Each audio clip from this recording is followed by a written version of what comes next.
So when you turn on the news, there's a lot of reason why people are panicking.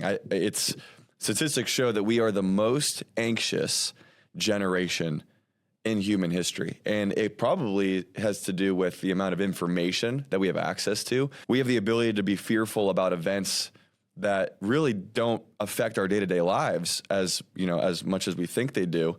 Whereas a handful of decades ago, without the internet, without smartphones, you really just kind of focus on what's going on in your life and your 10-mile radius of where you live. But it's different today. And there's a lot of reason why people are concerned. And my question in regards to what we're seeing happen with Russia and Ukraine and China, and then you have Iran, and then you have, let's talk about, the rise of AI and robotics. Transhumanism is a very legitimate conversation that people are having now with Elon Musk literally creating this thing called the Neuralink. And all these sorts of things are going on. We have racial tension. We have I just read a statistic today, 1 in 27 American adults today in Gen Z identifies as transgender. 1 in 27. If you were to look at the chart, it's a literal exponential rocket ship of people identifying as not being born in the right body. With all of those sorts of things happening, my question to you is, are we on the cusp of Jesus's return when we look at all of these things happening? What's your take? Well, the short answer is, according to eschatology and Bible prophecy, absolutely, yes. We are at 11:59 on the prophetic clock, and it's very important that your audience understand that's what separates the Bible from every other religious book. There's no other religious book or religious system that has the authenticity, the historicity, the provability that the Bible has, and one of the main backbones of the authenticity of Scripture is its prophetic content. About 30%, most scholars that study that would break it down 27 to 30% of the Bible is prophecy content, and about 80% of those prophecies have already come to pass with complete and total accuracy. Not one single error, not one single contradiction. The Bible has been that accurate prophetically. So even the intellectuals that may be listening, that doesn't need a person of great faith to hold to. If you're a betting man in Vegas, if 80% of some prediction has come to pass exactly as was stated, you're going to bet the farm on the remaining 20% coming to pass with the same authenticity.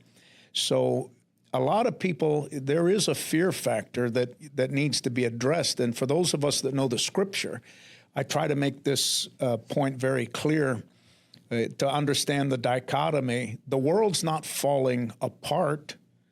The world's falling in place. So if you're not looking at the chaos and all that's going on in our world today, and you mentioned an incredible number of things, and we could just continue to layer onto the pile of chaos. It's frightening. In the natural, it is frightening. But to those of us who our lives are built upon the foundation of God's eternal truth, and we have that prophetic perspective of knowing what God said would happen in the last days, I make that claim. The world's not falling apart. It's falling into perfect prophetic place. But I think what the world needs to understand and listeners need to understand is this focuses primarily around Israel. That's the centerpiece of Bible prophecy. And there are 15 nations mentioned specifically by name in Bible prophecy that are key parts of end-time prophecies that are still around. And a lot of people don't like it when I say it, but it's the truth.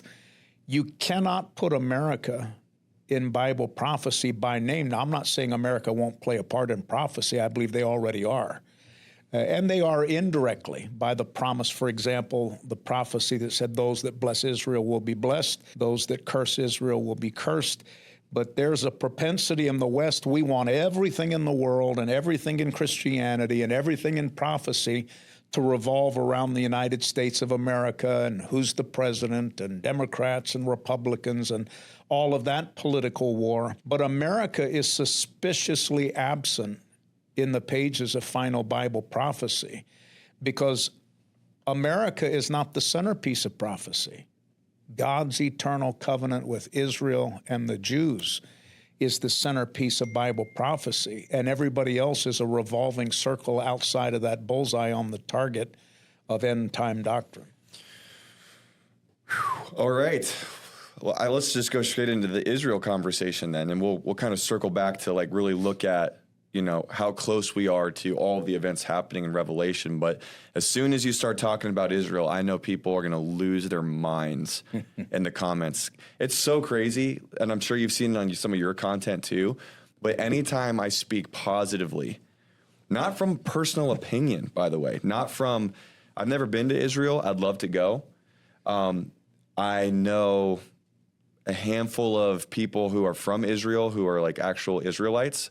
So I'm not, I don't have a ton of tie to that country or those people. But when I look at what the Bible plainly says about God's original covenant with his original chosen people, it's undeniable that God still has a plan and still has a heart for these people. But there's something sweeping the world right now, and it seems to be an anti-Semitic spirit. Hey, if you enjoyed this clip and you want to see another one like it, you can click the video over here. And if you want to watch a full episode of the Kap Chatfield Show, you can click this one right here.